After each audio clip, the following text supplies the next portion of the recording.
Welcome to the Lean Blog Podcast. Visit our website at www.leanblog.org. Now, here's your host, Mark Graban.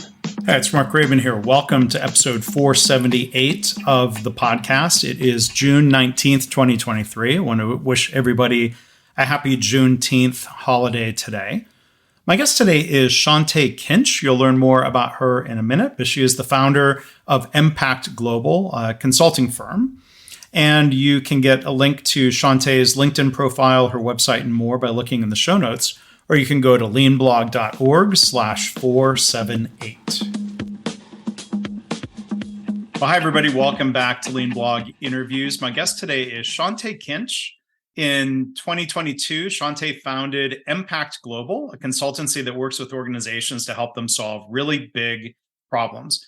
She has more than 20 years spent implementing Six Sigma, Lean, and design thinking concepts, and that's inspired her to take on so-called wicked problems in what's often called, there's an acronym alert here, VUCA world. And I'll ask Shaunté in a minute to tell us what VUCA means for those who don't know. But she was originally trained by Shingujitsu, pioneers from Toyota Production System roots. She's educated over 2,800 people in continuous improvement and innovation practices. She's led hundreds of workshops and coached more than 60 leaders. Shaunté holds a Bachelor of Science in Mechanical Engineering, a Master's of Engineering Design Manufacturing, both from Old Dominion University in Norfolk, Virginia. So I've known Shaunté for a while, over 10 years, I see a nodding. Longer than that. 15 years. Yeah, at least 15. Long time. I interrupted where I'm supposed to say, first off, welcome to the podcast. Thank you. It's a pleasure to be here. Thank you for being here. And there's some podcast guests where I'm sort of meeting them for the first time, and that's definitely not the case here with you, Shaunté. We cross paths through lean healthcare circles. Absolutely. We'll maybe get to that when we hear some of your career arc and origin story. So I know we have a lot to talk about here today. So first off, the acronym, it's one I've heard, and but maybe not everybody listening knows. Tell us real quick, what VUCA stands for. VUCA stands for volatility, uncertainty, complexity, and ambiguity. In today's world, I think it's even more relevant. Things are moving, especially technology is moving so fast and technology is moving so fast that it impacts what we know or what we think we know to be true or the way we think things should happen. And I think there's been, from a people standpoint, there's so much polarization and economic uncertainty in just about every sphere. Things just aren't clear. There's and things shift fast. And so how can we be prepared for whatever is coming? And how can we have some even foresight and insights into thinking about what could be and preparing for that? Mm-hmm. Yeah. And to me, lean is about increased agility and adaptability. Like, I think sometimes people think or hear about lean in terms of process and standardized work, and they think that that's rigid. And no, it's actually quite the opposite. When we're better with problem solving and improvement, and that leads to innovation, I think we're Absolutely. In the same camp there. But what else would you add around, how lean in general helps us better cope with or even thrive in this VUCA world? Yeah, I think one of the things, one of the basic principles of lean is observation. And I think there is a benefit to not only, we often think about lean in terms of process, but when we think about it bigger in terms of the world, there's an opportunity to observe not only what's happening present, but to learn from the past. And so I think we can observe and have some intentionality around what has happened, why has it happened, what can we see coming, so what do we need to do different? Yeah. And I think we'll have a chance to explore a little bit of some of your own learning and history. I've never worked directly with Shingujitsu. I've heard stories, and I don't know sometimes like what's real and what's urban legend. But Yeah. I think there are some similarities in our backgrounds and in terms of being coached by Toyota or former Toyota people, which Shingujitsu is part of that former Toyota club. But you use this phrase, and I think this is one of the things that got drilled into me: this difference between what we know and what we think we know, like the difference between fact and assumption. Absolutely. Tell us a little bit more about that, or even an example, or if you have a story of where people might get tripped up when they confuse the difference between those things. Yeah. One of the things that's plaguing society right now is bias. And there's so many different types of bias. And, going back to the principle of observation when it comes to lean is identifying the facts. And that's one reason you observe, is so you can see what's actually happening. Not what has somebody told you, not what do you assume, not what do you feel, but what's real. Real based on your eyes, real based on data, and even data needs to be validated because oftentimes that's not real. Or it's been massaged or filtered or whatever. Absolutely. Right? You can make it say whatever you want it to say. And so when it comes to data, it's important that we go to the source, see how it's collected, how it's being used, to know that it's real. I'm trying to think of an example of when there have been we think versus we know. I've ran hundreds of Kaizen workshops, and there have been some where afterwards, we didn't meet the target. There was a target set, target was not met, but the learning was the win. And what I mean by that is the leaders assumed the problem. And through observation, understanding, pulling the layers of that onion back, now we understand what the real problem is. And we didn't meet the target because we were going after the wrong problem. So that's an example of what we think versus what we know. And it's important to value the learning as much as meeting a measurable target. Because what I find often is that what is being requested by leadership to fix, once you really get in there, it's a different problem. It's a different problem to be solved. And so that's where bias comes in. That's where fact comes in. And there needs to be space and grace to understand first, and not jump onto, oh, well, we didn't meet our target. What did we learn though? Right. And the value of that, so that now we know what we need to do to meet the target. Yeah. So there's a huge win there.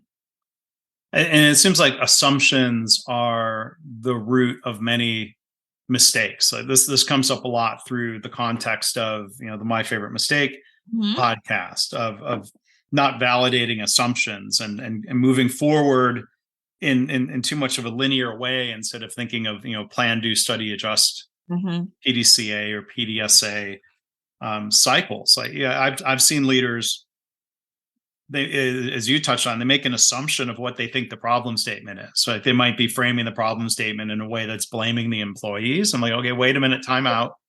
Maybe that's not really it. Or we jump to an assumption of what we think the root cause is, or we jump to an assumption of what a good countermeasure would be. Right. We assume it's going to work instead of really, like when it's not those PDSA cycles, just we get in trouble. What I've seen often is that sometimes the process isn't the problem. The process is okay. People aren't following it. And there's a reason they aren't following it. And it also often has to do with leadership and how things are being led and managed. And it's hard for leaders to hear that when they bring you in as a consultant or to help them, and they think there's a process issue. And it's like, actually, your process would work fine, but there's another issue here. There's some cultural things going on here. It's not a safe space here. Um, so let's run the process as is and fix everything surrounding it. And that gets to kind of how I'm looking at things now, not as process so much, but improving systems. What's going on in the system? Yeah, that's exactly the word that was coming to mind for me. The systems that surround the process, and we'll come back and talk more about healthcare, I'm sure. But when you have a situation where, let's say, I've seen this happen where you have process, you have tasks that nurses are supposed to do, and if they were to do everything, it adds up easily to be 80 minutes worth of work every hour. Like, so there's a systemic problem. Yes. And if people don't feel safe to ask for help, to pull a proverbial andon cord and say, hey, I'm overloaded, there's too much to do each hour. If leaders are dismissive of that, there's an assumption of, oh, it's not really that bad. Like, oh, okay, get out of here with that. Right. That just leads to all kinds of problems. Yes. So if you can get leaders to, does that help then, do you think, to have leaders come back to the observe word, come back and observe, look, they're not being Chicken Little here. The sky is actually falling. Like, this is a real the problem is a real problem. Absolutely. But one thing that I don't think happens often enough is leaders observing leaders. Leaders are always often observing, or we get them to observe the process, and they observe the people that report to them. But what's your role in this? And one of the things I did when I was working at Stanford Hospital was I was working on improving the effectiveness of the managers. And so we observed every manager, had them observe each other's, did time studies of what are you doing all day? What is valuable? What's value added in your management processes? Looking at the variation across everyone, and then coming up with some leadership standards and creating a management playbook. That's a different view that's often not looked at and often not taken. And it gets back to, we always often assume that the front line is where the problem is. And that's got to be maybe a difficult conversation to try to help leaders see it the way you're seeing it from the observation. The problem is us sometimes in the mirror. But that's the value of observation, is that they'll start to see it for themselves. The hard part is getting them to create time and space and willingness to observe and willingness to be observed. But once they do, it's like light bulbs on, eyes open. Oh, I get it now. And the same win is in it for them, that's in it for the front line. You have more time. You have more space. Let's go home on time. Let's not work at 9:00 at night. Let's, feel like we're up to date with all of our tasks and that we're not behind, because you have, 50 performance reviews due at the end of the week. So there's a win in there. And I think there's a win in all of this. And the key is identifying it and making sure people understand what the win is. Yeah. There can be, different overburden.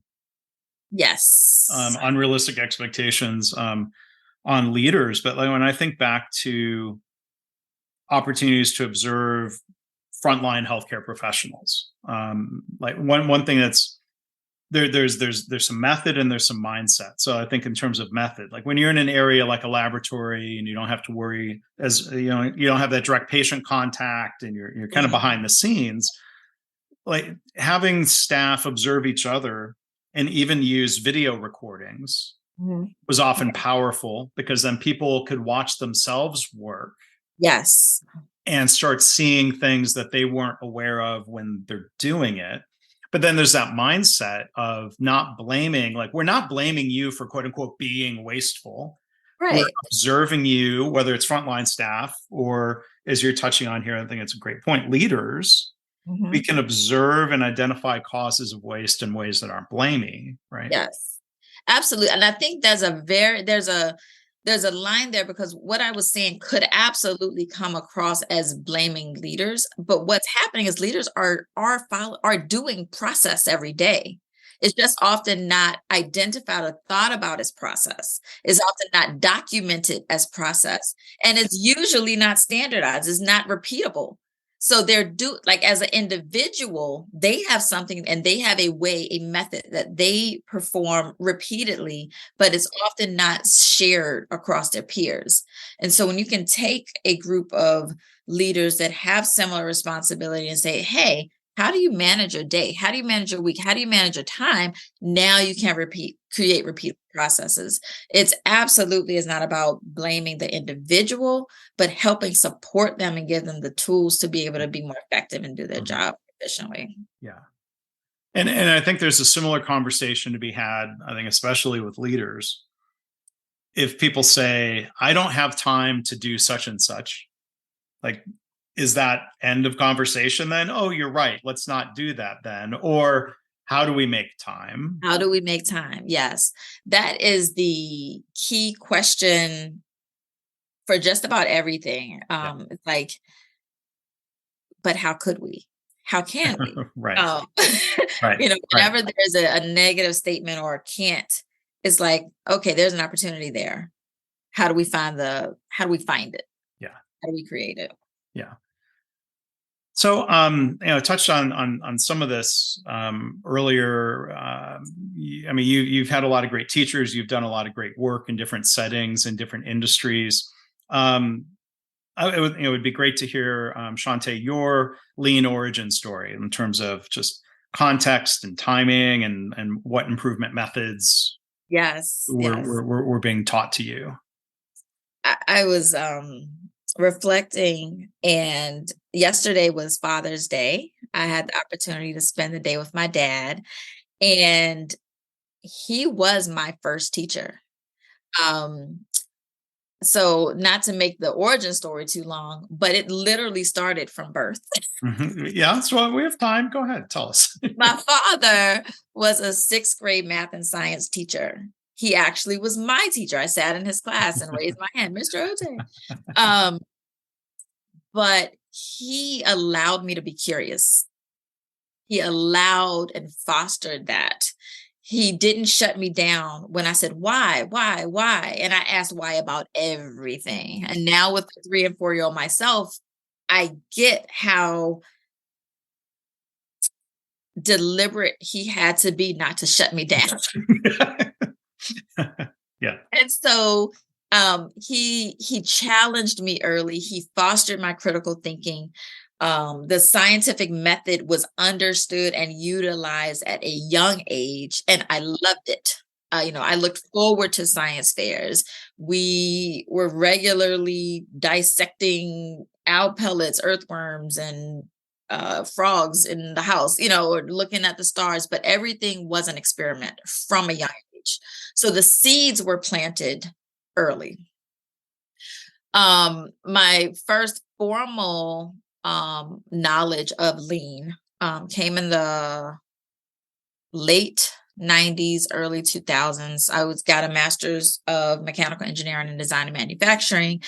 One of the courses, which was my favorite course, was called concurrent engineering. In that class, I was exposed to improvement methods. So that was the first time I heard about it. Still didn't really get it, but it piqued my curiosity.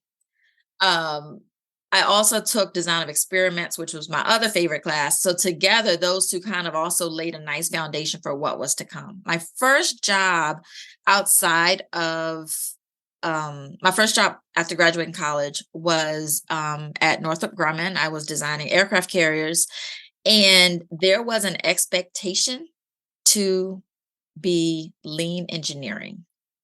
So that was like, oh, there's that word again. What does that mean in this context? How do I engineer in a lean way? And so they put me into my first formal training, which was their University of Continuous Improvement, where I was certified in Lean and Six Sigma. Following that job, I joined Boeing. I started to work at Boeing, where I traveled around to Boeing sites all over the country as a Lean consultant. This is where I consider my formal, real Lean training, as I was trained by Shingujitsu under the guidance of Sensei Nagamatsu, and learned additional methods like 3P, and really how do you innovate with Lean? How do you iterate and prototype quickly? And that intersection of process and small, quick iterations with large radical change and step changes, what fascinated me. And I loved the distinction and switching, the mental switching between linear thinking and lateral thinking. Linear being more of the process, ... this happens and this happens and this happens. And lateral being the activities and exercises to open your mind to think differently and to be able to innovate. So that was great. And following Boeing, I was recruited to go into healthcare in around 2010. Healthcare was really having an interest in Lean. There weren't a lot of people inside that understood it. So there was a huge recruitment of industry people coming into healthcare. And I was recruited to work at UCLA Health System under then COO Amir Rubin, who's now the CEO of One Medical Amazon. And that's where I met you. And I was working with you a little bit with the Lean Transformation conferences and summits and the Gemba visits, helping to set Gemba visits at all the different sites across the country. So that was my first learning of Lean in healthcare, which really opened my eyes to huge shift in expectations between outside industry and what does it mean to work in healthcare, which was drastically different and a huge learning curve. And I think part of the difference that I saw was the emphasis on relationship. Relationship was more critical in healthcare, from my view, where outside industry, it was all about outcomes. And I think that was even shown in how Amir addressed how he rolled out Lean at UCLA. He didn't start with Lean, but he knew where he was going. He started with service excellence and rolled out a standard called CI Care, which is now in a lot of hospitals across the country. But it was first, just connect with your patient, connect with the customers. Can you look pleasant and connect with them? And it's like, if you can't have a service standard and everybody connect with the person in front of you, how can I expect you to follow a process standard? Right. So I thought it was really smart strategically to not take too big of a leap into this world that had traditionally been known as a manufacturing thing. And it was a great change management strategy there. So, so I'd love to come back and sort of dig into some of that. But, I'm curious to go back to some of those different steps of learning and in different contexts. Like a couple things stood out or resonated. Like, for one, I think of learning about Lean in a formal academic context can maybe at best pique curiosity. Yeah. It's just limited time, limited opportunity. To think of for me, it was like 1994 in an industrial engineering class, Mark Spearman at Northwestern, was talking about elements of Lean and the Toyota production system that was really just material flow and production scheduling, right? It was all good stuff, but it was this pretty limited view. And that, again, I'm not faulting him for that. Right. there's only so much you can learn, but it piqued my curiosity, or at least established, hey, there was this difference. And then you get out into the working world, that's where the real learning takes place. Right. Hopefully people aren't turned off to it in an academic setting. Yeah, I think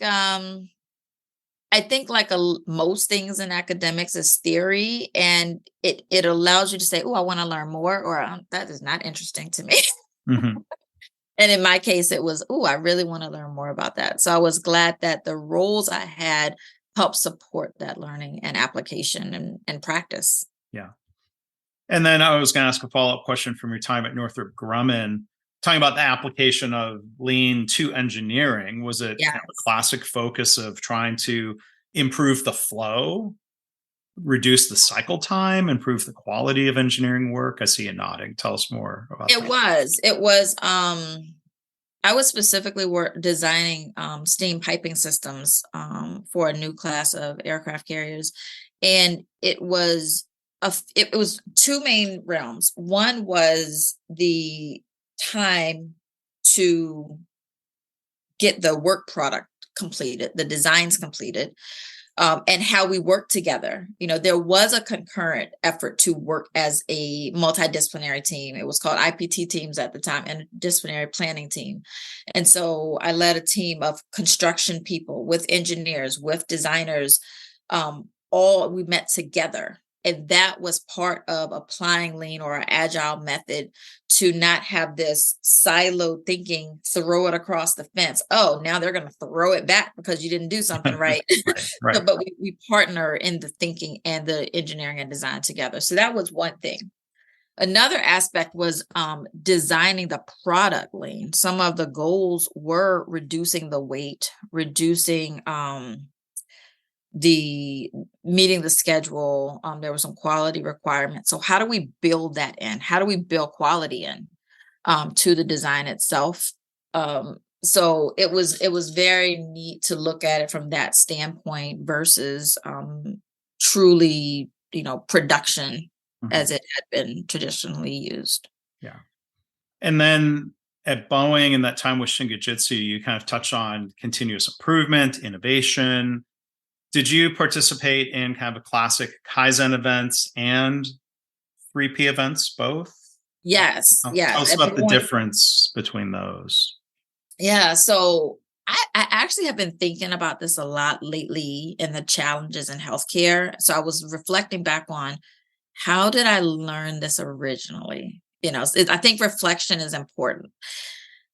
And sometimes I feel like we don't always apply the right tool to the problem.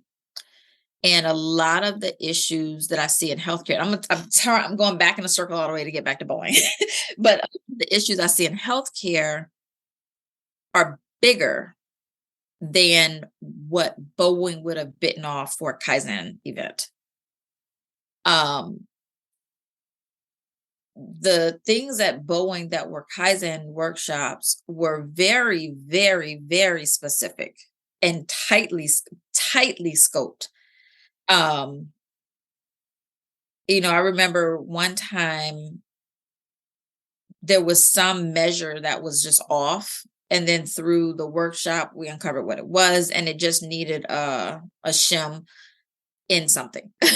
And so it was that tight. It was that controlled, where the processes in healthcare are like, if I were to relate them, it's like you need 100 things are loose, and you need shims in 1,000 places.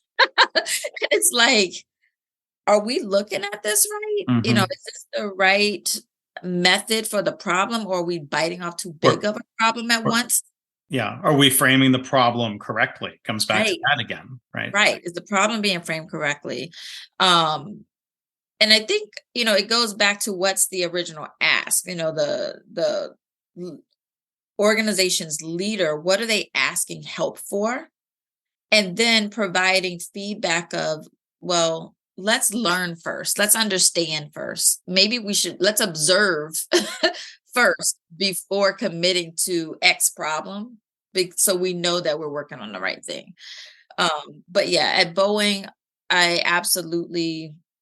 learned Kaizen workshops first, and I had to get kind of certified in that framework first. Once I did that for an amount of time, then it's like, okay, now you have the prerequisites to learn this next level of lean thinking, which is how to design in a lean way, via the 3P process. Yeah. Yeah. And, coming into, I think you alluded to this, or correct me if I'm wrong, like coming into healthcare as an outsider, you talked about expectations. Either what I heard or what I jumped to from my experience is like how eye-opening it is in good ways and troubling ways to see Yeah. behind the curtain, if you will, how things work in healthcare. Am I? Yeah. Absolutely. Yeah. Absolutely. I think behind the curtain has a few eye-opening things happening back there. One is you see the quality issues that are really happening and the safety challenges, and you're like, oh, everyone in the world is a patient. I'm a patient. My family's a patient. I'm not comfortable with what I'm seeing the reality is behind the curtain. So I think that that's one thing.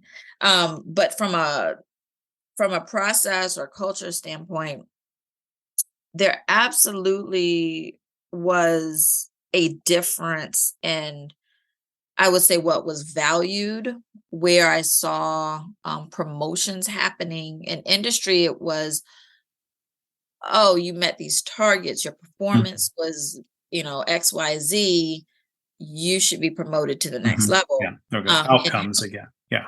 outcomes, absolutely. In healthcare, it was, um, you, I don't want to make a blanket statement because nothing is absolute, but it was so relationship focused, and so you don't push buttons, you don't cause waves. You you know you help the leader achieve, but it's not necessarily your achievement. um and I think sometimes the negative of that is we're not leveraging and really supporting the 2001 Toyota House principle of challenge. I don't think challenge is as supported in healthcare often. Um, and I think that is an opportunity. And I think once it is supported and embraced, I think we'll see a huge difference in uptake. Um, yeah, I think oftentimes from a culture standpoint, what I've seen in healthcare is similar thinking. People with a similar mind are rewarded, where the best innovation comes from diversity of thought. And you need challenge and you need diversity of thought to create challenge. Right. Yeah. And challenge is one of those words so emphasized by the Toyota people. Leading with humility. A big Yes. part of Kaizen or continuous improvement is Yes. challenge. I think that's where sometimes people misunderstand. Respect for people doesn't mean being soft on people or being nice. Right. It means to challenge. Like the difference between, like, as Karen Ross has helped me understand, the difference between nice and kind. Yes. Like if we can move beyond punitive. Absolutely.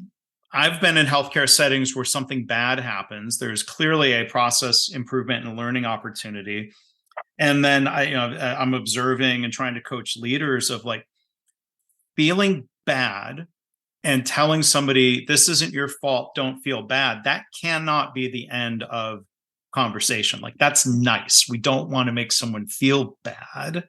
Mhm. I think the ultimate kindness is challenging then in a non-blaming, non-punitive way. Yes. How do we really understand what happened here? And how do we make changes to our processes and our systems to make sure it does not happen again. Yes. And there's a lot of nice in healthcare. If it's not punitive, it's nice. And I'm generalizing now, but that's I agree. And that's exactly the problem that I've been seeing.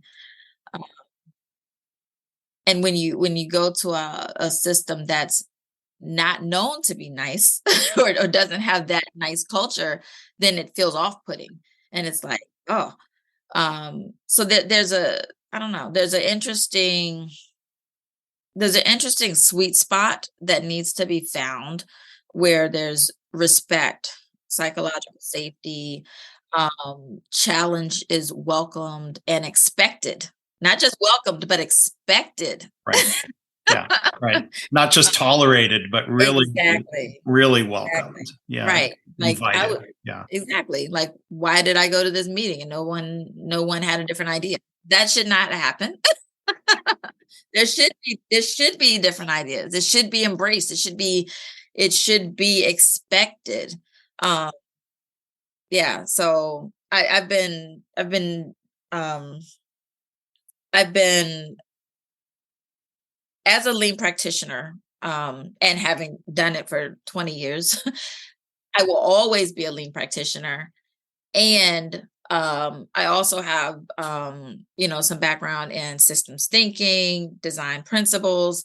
And so I'm starting to look at the intersection of those things and how they support each other, because I think, again, what problem are we trying to solve? And sometimes once you uncover the onion, you're like, oh, well, these tools over here aren't necessarily the best for that. This is a bigger issue. This is a more challenging issue. This is a more complex issue.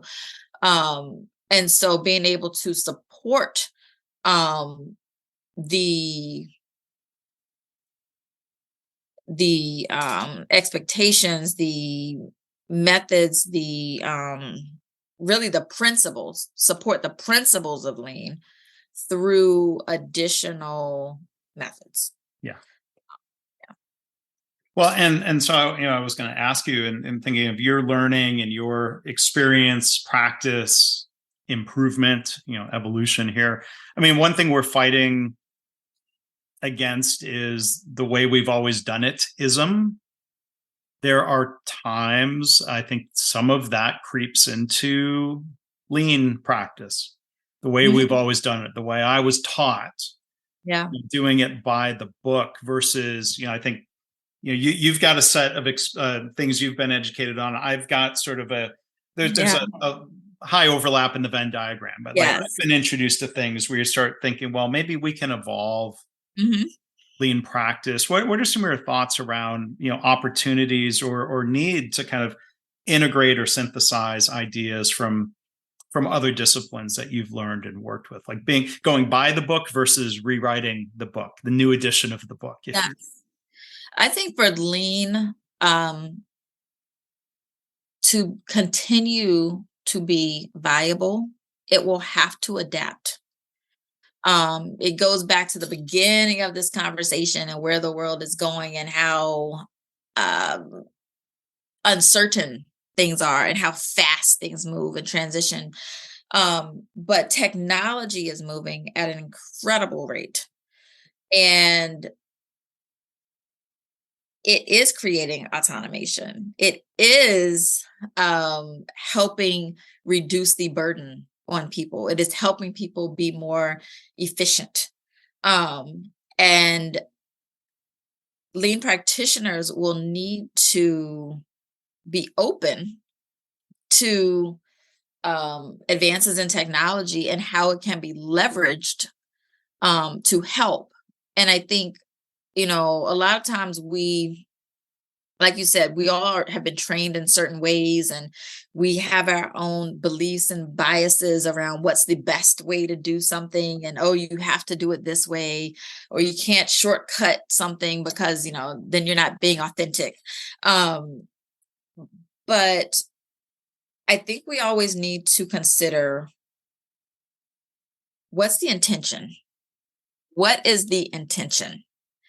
Um, you know, Mike Rona reminded me of a couple months ago when I was getting some advice from him about going in a little different direction. He said, Toyota started as a loom company and ended up as a car manufacturer. So don't feel like you're not being true to something, because evolution is necessary. And so I believe that, even if I take something simple like time observations, basic method, lots of value in doing it, but is the value in filling out on a sheet of paper every task and time, going back to sit and manually do the math, or is the value in observing what's happening for yourself and being able to understand what the data is saying? Because there's technology that can capture what's actually happening, or we can leverage things to do the math for us versus doing it for ourselves. That takes a lot of time. And the time that we take sitting there doing those manual processes, we could actually be synthesizing what's the opportunity here? Instead of a leader needing to know how to create a process control chart or how to create a Pareto diagram, let's let them look at it and actually understand, what is it telling me? I think there's value in the understanding, in the synthesis, and the ideas that come forth from the information. RFID is old technology now, but that could be used for spaghetti diagrams and automating motion. How many places are doing that versus it, and have learners spend time evaluating what are they seeing, what's actually happening, where's the opportunity? I think we spend so much time doing the manual stuff that we're not putting enough emphasis on the thinking, and the thinking is where the learning comes in. So I think there's a huge opportunity with all the advances and quick development with AI happening. Virtual reality, augmented reality, there's so many things we can simulate now and in the future, versus the ways that we have done things. The idea of a moonshine kit and moonshining things to rapidly prototype is going to look super different in the future. It's going to be digital. And the ability to test in a safe space where you can't harm anything, that's fantastic. That's fantastic. So, I think we need to observe our own lean processes, identify what's the waste and how we've been doing it for the past forever, and what can we do differently going forward, leveraging technology.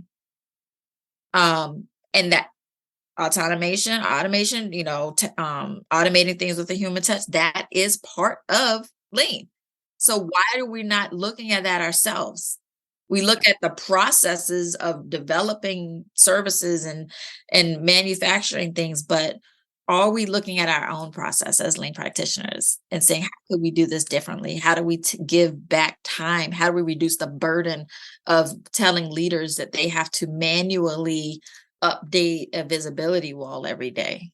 There's value. I'm not saying there's not value in pieces of that, but the question, we should challenge ourselves to, what is the value? Mm-hmm. How do we keep the value and leverage technology to reduce the burden? Yeah. I mean, I think there's a real trap when the point becomes doing the thing. Yes. Whether that's flipping the cards on the buy board, yes, or doing, quote unquote, doing the A3. Like I hear reports from people, like they're challenged in their organization. People emphasize, well, how many A3s we did, but how good were any of the A3s? Are we checking the box, or are we really using the tool with the right mindsets and for the right purpose? Like we can get off track. I would say, look, the point of the point of lean is not quote unquote implementing lean. To me, the point of lean is improving safety, improving quality, improving patient flow, improving the experience. And if someone could demonstrate there's a better way of accomplishing those goals, like, okay, great. Yeah. Great. Yeah. Let's evolve the method. Or I'm not expecting, and I don't hear you saying this. I don't expect AI to be a silver bullet magic solution of like, oh, we don't need lean anymore because we have AI. But how do we supplement? How do we evolve our practices using different technologies? We don't have to do things the way Toyota did it in the 1950s, which is no disrespect to Toyota. Right. Absolutely. We evolve. Yeah. Absolutely. And I think there would be an expectation of the founders to evolve. And, I absolutely agree with you. And I think that, one of my biggest pet peeves is tool zealots, like people that are just stuck on tools and, it's like, ooh, what are you using for that? And, it's like, well, what's the thinking behind it? Can you explain your thinking? I want to know you can think. And I think, I'm concerned around the future ability of critical thinking.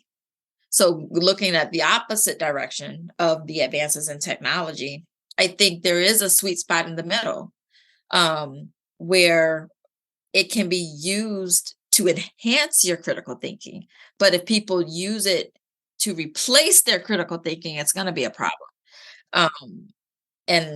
So I'm a thinker, and I love light bulb moments and seeing people think and helping people think and see things in new ways. Yeah. So there's evolution in some of your own work. You mentioned Mike Rona. For people who don't know Mike, he was at Boeing, got into healthcare. He wrote the introduction to the first edition of my book, Lean Hospitals, not because I knew him really well, but like to me, 2008, he was, a leading, figure in this work. And I know, you worked with him and his firm for a while, but now you've started Impact Global. Tell us a little bit about some of that shift to working independently, to starting your own firm, and how that allows you to evolve in ways of your choosing, or evolving in response to opportunities and pressures out there. Yeah. So I am in the middle of a growth spurt. I am in a very uncomfortable place, but I welcome it. Starting something new and starting something on my own, being an entrepreneur, is a new space for me. So I'm learning, I'm growing, and I am honest enough to say I absolutely don't know it all. So I am learning right now. But Impact Global is a worldwide consultancy. Well, actually, I probably should say interstellar. First client was NASA. Right. So maybe it's more than the world, but we are tackling big systemic problems. So improving them, designing new ways, and innovating. And the difference between what I have been doing and what I am doing now is moving from primarily process focus to system focus, because I believe that there's so many things at play in addition to process that impact outcomes. There's the people, the process, the technology, the beliefs, the culture, the leadership. There's so many things that go into it that I think if we look at certain things too narrow, we're going to miss some other opportunities. And so I'm leveraging my background in Lean, Six Sigma, human-centered design, and systems thinking to look at things in new ways, to start with empathy, and start with what is the experience, what is the journey of the customer, what is the need, how does it feel, Um, and I think sometimes feeling can be missed when we just look at process. Um, but I think there's so much there's so much opportunity, and beyond um the problems I'm looking at are bigger. They are I'll give an example. So with NASA, we're looking at, 50 years from now, what are the problems the world might face? And if those things come to be, how could we avoid them? Or how could aviation play a role in avoiding them? Or if nothing changes, would aviation cause them? So how do we stop that? So really looking at things differently. But the background in lean and the foundation I have in lean has been able to help catapult me and look at things in a unique way. So really excited about that. Yeah. Yeah. So before we wrap up, I want to, touch on when you talk about big systemic problems or opportunities for improvement or evolution. We can look at, let's say, in particular within lean circles, conferences, events, speakers. Could even look to my own podcast for opportunities for improvement. But looking at diversity and representation. And Yes. how do we frame the opportunity / problem? What can we or what should we be doing to improve on those fronts? Yes. I think that equity is a huge opportunity. That is one of the reasons I wanted to create my own organization, was to include that lens on everything that I do. Um, I see a lot of data. I see organizations asking to collect data, analyze data, but rarely, if ever, have I been asked or been a part of looking at it from a equity lens. And it's like, well, why is no one looking at this? It might look like we don't have a problem, but if you look at it from a different angle, if you stratify the data from an equity standpoint, you might find a problem. Um, And not just a quote unquote big vague concern, but a more precisely defined problem Absolutely. statement with a gap, right? Yes, I'll give you an example. One client has a wonderful leader who we were an organization that I consult with was engaged to help them on their ambulatory access and improving their ambulatory sites. In this organization, they have faculty practices and they have clinics. These two places have different outcomes. The wait times are different. They see different demographics of patients. They accept different insurances. The leader called it out. She said, "We have designed in systemic racism in our organization." She's saying, "We're not going to do this anymore. There will be no differentiation. We will not say we accept this insurance over here and we don't accept it over here. We will not say that it's going to take you this much time to be seen over here and this little time to be seen over here." And she actually broke down to the entire team where that comes from in the history of the United States and how that came to be, and, called it what it was. She's like, "This is racism." Today just so happens that it is Juneteenth.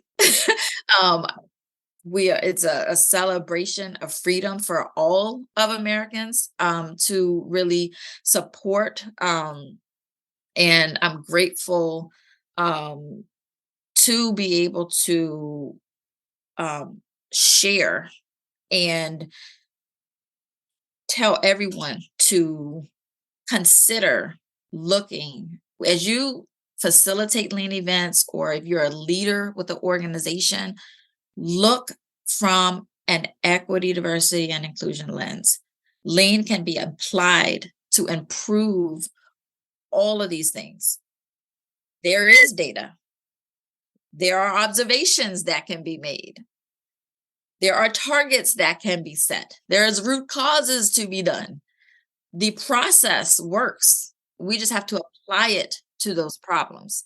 So sometimes you may think, well, we don't have a problem there. Our wait times are fine, or our clinical outcomes are fine, or our access is fine. But what does it look like for this group of people? What does it look like for this age range? What does it look like for people with this disability? What does it look like for this people with this insurance? And I shouldn't be talking just healthcare, but in general, you can look at it from your customer's point of view. What is their experience? And lean is a great method to apply, a practice philosophy to apply to help with equity. Yeah. And I mean, there are different levels. I mean, there are different problem statements here. One is, let's say, the health outcomes, inequities and health outcomes. Absolutely. Really serious problem that, some organizations in healthcare are kind of combining, the focus on, or it's a question of, I think, as you put it, what problems are we trying to solve with lean thinking? And we're going to look at data and not ignore inequities in health outcomes or inequities in employee safety outcomes. Yes. Based on different demographic lines, and what are we just excusing or saying, well, that's just the way it is, and instead of challenging ourselves to figure out how, not just throw our hands up and say we don't have time or this isn't solvable. I'm like, well, no, work, like, do the work on it. Don't just give up. There's the question around, conference stages, and I think the organizations putting on events are being more mindful of diversity, but it comes back to the question of, are the efforts and the countermeasures enough? Like, I try to think of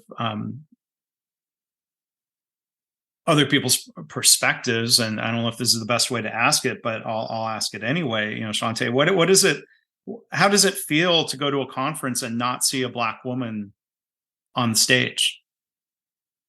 It feels normal. And it feels sad and disappointing. It feels normal because my entire life, I have been the only Black female in every space. Does that feel good? Absolutely not. Absolutely not. And it makes you question at times. You have to have high self-esteem and self-confidence, because without that, you will question, am I supposed to be here? You'll question, am I supposed to be here? I became an engineer because one day I had been to a conference, and it was female engineers that were presenting to us, to a bunch of young girls. And so I just started saying I was going to be an engineer. And someone said to me, people like you aren't engineers. And I really didn't have a huge appreciation for what an engineer was or what kind I wanted to be. But at that moment, when someone told me I wasn't supposed to be one, that solidified my major. And that's why I became an engineer. Didn't even know what kind I was going to be. It was like, I'm going to be one because someone told me I wasn't supposed to. But every time I'm at a conference, or I'm somewhere, or I see a webinar, or I see a thing where there's a bunch of faces presenting, and none of them, and they're not representative. The little girl in me questions, am I supposed to be here? And then the woman in me says, absolutely, because you need to be the face for other people to see. You absolutely need to be here. And so that is one of the other reasons I stepped out to create my own thing, is because I need to be a face for the next generation. I want to help increase the number of biopic people in this field. I am committed to personally developing and mentoring others. And so it feels disappointing that in 2023, that is still an issue, but I am doing my part to help combat it. Yeah. Well, thank you. And I think all of us need to work on that, and think about systemic structures the way it's always been. How do we Yes. do hiring into an organization? Where do Yes. we find speakers? Well, it's people we know. It's people in our Absolutely. network, and at some point, you've got to reach beyond the way we've always Yes. hired, the way we've always selected speakers. Yes. There was, we instead of making excuses, go find a way. If someone to say we cannot find enough qualified people of color to come up and speak on our stage, I'm like, try harder. Yes. They're out there. Absolutely. You might not Absolutely. know who they are, Absolutely. but try harder instead of saying we don't have the time to find them or they can't be Yes. found. That's self-defeating and Yes. perpetuating And it those, goes back those to how a inequities. lot of decisions are made based on relationship. Mhm. And is that the right process? Yeah, What is the process? right. So we need to apply, lay practitioners and organizations should apply the thinking that they do to service and product development and delivery to everything. Yeah. And we talk about systemic causes and even systemic causes of biases or mindsets we might have. Like you use the phrase systemic racism. And people who are still listening to our podcast at this point have probably, there might be some people who've got upset and turned it off already. Okay. I hope not, but there's probably some. Yeah. But I think one thing worth emphasizing here, and I think I've come to better understand, is that describing systemic racism in an organization or even at a societal level doesn't mean every person in that system is a bad person. Oh, Right. absolutely. And some people get really offended and say, well, you say there's systemic racism, you're calling us all racist. I'm like, I don't think that's what's being said. Right. And the example I described was about how the process was set up. It wasn't about a person at all. And what's fascinating is the majority of the leadership team of that institution is Black. So racism can be internal. I didn't say the people were racist. Systems, the design of the systems are. And I think people do tend to hear a word and turn off. They hear a word and like, oh, I'm not listening anymore. It's like, no, what's actually being said here? It had nothing to do with the individuals, their thinking, their thoughts, their beliefs. It's the design of the processes and the systems. And it's not necessarily, it wasn't intentional. I hope not. It could have been, but originally it could have been. Who knows? But it doesn't even matter at this point why initially. Mhm. What are we going to do about it? Right. What are we going to do about it? And there are, so I was going to ask you to share about some of the things people are doing about this, of thinking of going back upstream of how are we developing and bringing people along so that they get skills and knowledge and experience and accomplishments to be on those stages. In terms of, I mean, there are some specific activities, different organizations, or I was going to ask you to share what Yeah. you're aware of. Yeah. So for one, I just interviewed for an intern. And the interns that I interviewed are from North Carolina A&T University, which is a historically Black college and university, one of the top engineering schools in the country. And that is one way, is to develop your pipeline, and to create from the beginning. Now, everyone doesn't have time, to wait 10 years to have a new employee, but that's just one strategy and one place to start. There needs to be a multi-pronged approach.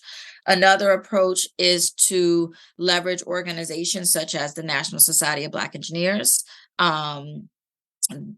There is a whole cadre of African American and Black engineers, including systems and industrial engineers, that would have the same, if not more, knowledge that I started, when I was out of college. All of us learned on the ground. All of us learned in the workplace. All of us learned on the job, really learned on the job. So why would we not give someone else that opportunity? Another, and that organization has a what's called a process improvement industry group. So they are certifying people, whether they are new college grads. They have an alumni chapter with people that have graduated and are already working. So they are certifying people through their organization. I think one frustration that I have had is that if you look at the diversity of organizations, and you look at, okay, what's the percent of Latinx or Black people or whatever in this organization, even if the percentage isn't bad, look at it from a leadership standpoint. What does it look like at the top? There needs to be recruiting and searches going on for minority talent at the top of organizations. If you can pay a recruiter or search firm, tell them specifically what you're looking for and what you want. They can find it, but we don't ask. We're not asking for that. And a lot of times it is just, who do I know? So it goes back to process. Where are we looking? It exists. People exist. We exist. We're out here. There are opportunities to be had. And most people are developed on the job. Practitioners practice. You have to practice on the job. You are mentored. You are coached. This is a coaching profession. We coach each other and we are developed that way. So all anyone needs is, they need an opportunity, and development can be had. So I think a lot of things are excuses. It's a lot of excuses, assumptions, and yes. I'm not trying to, when I talk about a pipeline of people, I'm not trying to say this problem will be solved in the future. It can be solved today, right, in addition to making sure that there are not inequities of opportunity for college students or younger today. Absolutely. And, going back to Juneteenth, which I just happen to have my Juneteenth t-shirt on today because I'm going to go celebrate this afternoon. But, that's what it's all about. It is about an America where all people are created equal, and the freedoms that we share. And organizations should look internally to say, are we providing equal opportunity? Do our people feel free?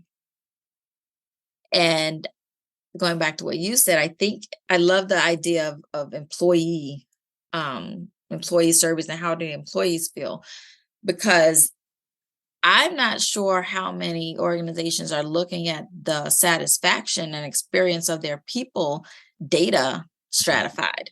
Right. Because I think that would be very telling. And some are, and it is telling and eye-opening. And then what action are you going to take? I would hope if people are going to stratify the data and look at it, be prepared to do something about it instead of just excuse it the way sometimes with, say, hospital-acquired infections of like, well, these things, it's sad that these things happen. Like, no, work on it. Right.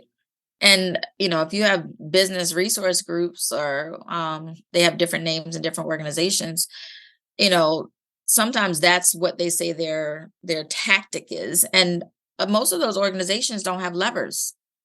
They don't have operational control over anything. They can't hire, they can't promote, but that's what their missions are. And so, let's not just be performative and say things or put things in place because it has a name and we can publish about it.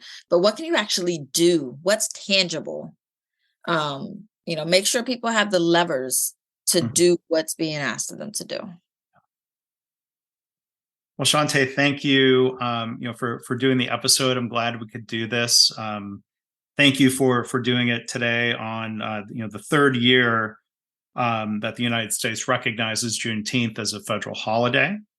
Going back to, and I encourage people, a lot of people, if you're not aware of the history of Juneteenth, you can look that up, and that proclamation of freedom. And I'm in Texas today as we're recording this. That this happened in Texas this day, 1865, and that's only a couple lifetimes ago.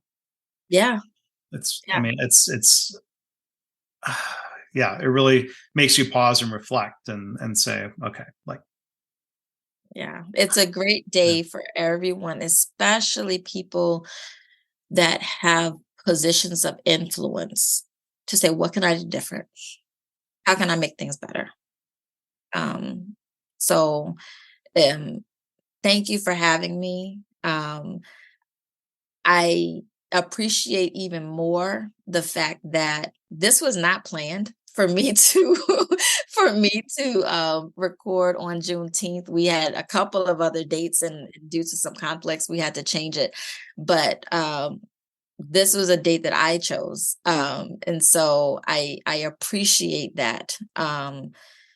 Because there's so many organizations that, there's something coming up, let's look for a Black face, and that's not what happened here. And so I appreciate that. I appreciate the opportunity, and Well, thank you, Shaunté. I'm glad we could talk about such a wide range of topics here today. So again, Shaunté Kinch has been our guest. I will put links in the show notes to Shaunté's LinkedIn profile, to the Impact Global website. And for people who poke around on the website, they will see I'm listed. I'm happy to be listed on the website with Shaunté as we look to create some opportunities to partner up in helping people solve big, challenging problems. It's an inspiring vision that you have, Shaunté, and look forward to working with you and maybe even having you back here on the podcast again. Absolutely. Thank you. Have a good day. Thanks for listening. This has been the Lean Blog Podcast. For Lean news and commentary updated daily, visit www.leanblog.org. If you have any questions or comments about this podcast, email Mark at leanpodcast@gmail.com.